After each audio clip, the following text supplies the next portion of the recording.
Kembali di Corporate Action pemirsa, PT PP Presisi Tbk telah resmi menjadi perusahaan terbuka di Bursa Efek Indonesia sejak 3 tahun lalu.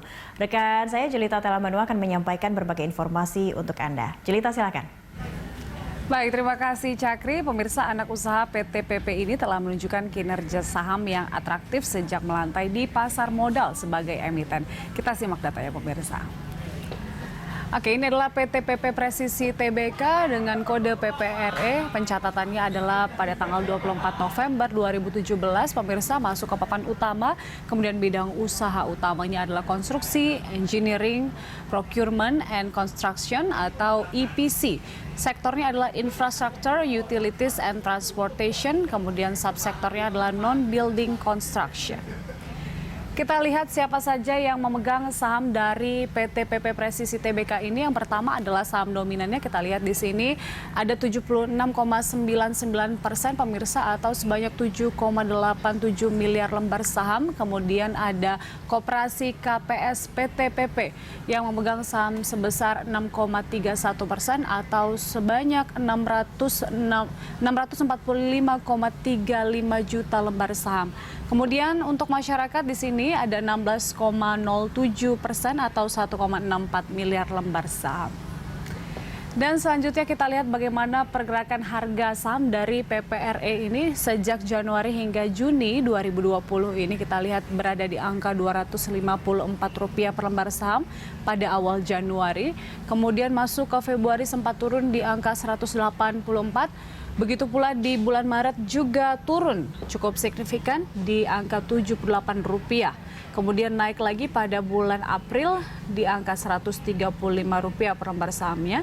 Dan pada bulan Mei kembali naik Rp158.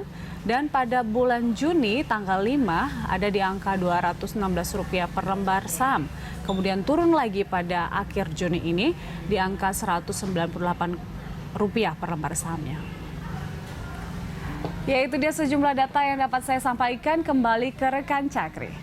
Terima kasih Julita untuk data yang Anda paparkan. Ya pemirsa, kita kembali ke narasumber kita tadi dari Ketua Umum Asosiasi Analis Efek Indonesia, Pak Edwin Sebayang. Pak Edwin, jika tadi Anda juga sama-sama melihat data yang dipaparkan oleh rekan saya Julita, kalau kita lihat ini kondisi saham PPRE memang cukup anjlok begitu ya. Kalau kita lihat di bulan Maret mungkin hampir rata, hampir semua emiten, semua sektor, semuanya di Maret dan April ini mengalami kemerosotan tajam. Tapi kalau untuk PPRE sendiri, apakah Anda juga punya amatan yang sama bahwa pelemahannya ini sempat rally cukup pelan-pelan begitu sampai 200, lalu turun lagi di hari ini 25 Juni Rp196 per lembar saham. Seperti apa analisis Anda terkait atau komentar Anda terkait saham PPRE yang nampaknya terus melanjutkan pelemahan ini? Ya, jadi sebetulnya penurunan daripada saham PPRE ya di sekarang di 198 lebih karena memang merespon kinerja saat ini dan juga ekspektasi kinerja di tahun 2020 ya kan. Kalau memang tadi saya katakan dia tidak bisa mencapai mungkin 2-3 triliun aja untuk kontrak baru, mungkin laba bersih mereka bisa tergerus sekitar 70-80% ya, dan earning per share mereka bisa anjlok. Nah, mengantisipasi hal tersebut makanya kita nggak heran ya, kita lihat harga saham PPR ini mengalami penurunan, Mbak. Itu jadi mereka sebetulnya sudah price in juga dari kinerja di kuartal 1 yang memang tidak menggembirakan, dan ekspektasi di full year 2020 juga nggak begitu menggembirakan, Mbak.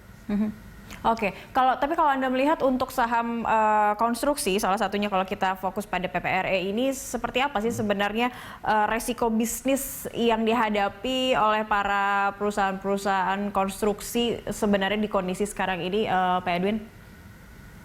Iya, yang pasti adalah resiko bisnisnya pencapaian dari kontrak baru itu jauh di bawah dari target awal. Ya kan, kedua juga kita lihat mengenai masalah pembayaran, ya kan, kalau kita lihat kemarin di kuartal 1 mereka punya cash flow kan masih minus, Mbak, ya, sekitar kurang lebih 52 miliar ya. Jadi itu mungkin yang ketiga mungkin kita lihat tidak diteruskan suatu proyek misalnya atau suatu suatu program tersebut. Nah, itu beberapa resiko kalau kita lihat dari PPRE tersebut, Mbak, karena mereka sangat tergantung sekali. Hampir 84% seperti saya katakan tadi, mereka punya target revenue itu dari usaha konstruksi, Mbak. Iya, Jadi kontrak-kontrak makanya untuk caranya bagaimana mereka bisa meningkatkan revenue, ya mereka harus menggenjot pendapatan dari sektor konstruksi Oke, tersebut. meskipun subsektornya juga bergerak di non-construction tadi begitu, itu tidak bisa menyokong dari PPRS sendiri jika memang konstruksi atau kontrak-kontrak di bidang konstruksi memang sedang melemah atau sedang anjlok saat ini. Iya, unfortunately nggak bisa, Mbak, karena mungkin kalau di luar daripada usaha konstruksi kan sisanya tinggal 16%-an, dan itu tidak bisa memboosting daripada pendapatan mereka. Di kondisi yang Kalaupun seperti terjadi sekarang. kenaikan cukup signifikan dari usaha non konstruksi tersebut. Jadi apa yang mereka harus lakukan, ya mereka harus fight mendapatkan kontrak dari PT PP sebagai usaha, atau mereka bermain di luar dengan bersaing dengan perusahaan konstruksi lain, Mbak. Fight, revisi, dan juga realistis begitu mungkin Pak Edwin ya, melihat kondisi sekarang dengan kompetitor yang lain di bidang konstruksi. Terakhir Pak Edwin, rekomendasi Anda untuk saham PPRE kira-kira untuk saat ini seperti apa, Pak? Untuk target sahamnya maksudnya? Ya. Ya, untuk rekomendasi Anda untuk saham PPRE kira-kira untuk buy atau seperti apa untuk saat ini? Iya, jadi kalau misal kita lihat dengan perkiraan net profit akan anjlok kurang lebih sekitar 80%-an, dan pendapatan mungkin akan turun sekitar 40% di full year 2020. Maksimal menurut saya sih target price mereka sekitar 224. Kalau misalnya lihat harga sekarang sih masih ada potensi upside lah sekitar 10-20%, ya. Tapi mungkin tidak bisa kembali ke harga-harga sekitar 260-an, Mbak. Jadi mungkin maksimal 224, 225. Kalau memang kita lihat mau masuk saham itu harus ada momentum, yaitu adalah pencapaian di kuartal 2 ini apakah bisa memboosting, ya kan?